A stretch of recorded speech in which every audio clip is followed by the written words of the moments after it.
This time to yield the floor, Madam Speaker, to Congressman Bobby Scott. Congressman Scott hails from Virginia's 3rd Congressional District. A proud member of the Congressional Black Caucus, he is also one of those 6 chairs that I referenced earlier. He is chair of the Education and Labor Committee. He's a scholar. He's a lawyer. He also takes the lead role when we talk about the Congressional Black Caucus and how we plan for the future, not only for education and child care, but also how we plan for the Congressional Black Caucus budget. It gives me great honor, Madam Speaker, to yield the floor to my colleague and friend, Congressman Bobby Scott. Thank you, Madam Speaker. Thank the gentlelady for yielding, but more importantly, I thank her for her leadership of the Congressional Black Caucus and her leadership on the Financial Services Committee. Madam Speaker, we are slowly recovering from the economic mess that we inherited after the last administration. The number of jobs up, unemployment down, initial claims for unemployment insurance down. The economy is going in the right direction, but clearly not fast enough.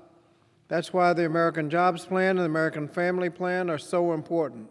The American Jobs Plan will create funding for the traditional infrastructure like roads, bridges, tunnels, rail, public transit, also investments in ports.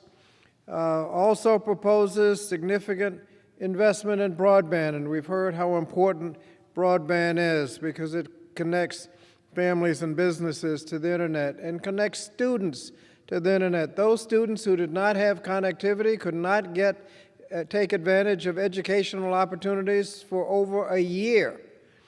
And if they don't get connectivity, they'll be disadvantaged going forward.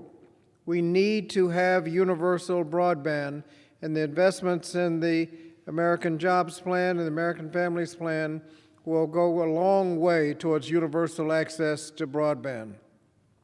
We have even electric charging stations for people who are not inclined to buy electric cars if they can't charge those cars on the highway. And people are not building charging stations along the highway because there are not that many electric cars. The American Jobs Plan will have funding for electric charging stations so that more people will be inclined to buy electric cars.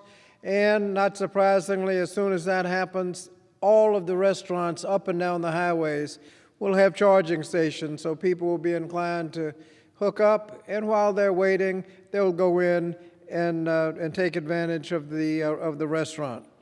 But those are just some of the investments in the American Jobs Plan. It also includes school construction. There's an article recently in Virginia that told the story that about 50% of the schools in the Commonwealth of Virginia are over 50 years old.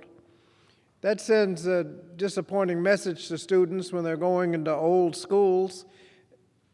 Gives the impression that education is not important. We need to improve our schools, and we can do that with the funding in the American Jobs Plan.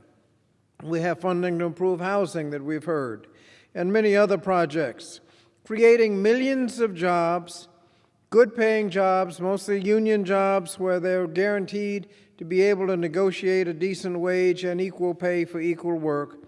But those jobs will go unfilled unless we also pass the American Families Plan, which has funding for child care and early childhood education, improved child nutrition, so parents can actually go to work, job training and apprenticeships, and improved access to higher education, so workers can get the skills needed to perform those jobs.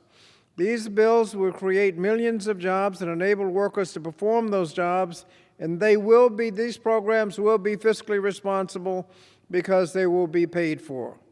And that's how we will build back a better America. Thank you, and I yield back. Thank you so much to Congressman Bobby Scott, and you're right. Tonight is about building back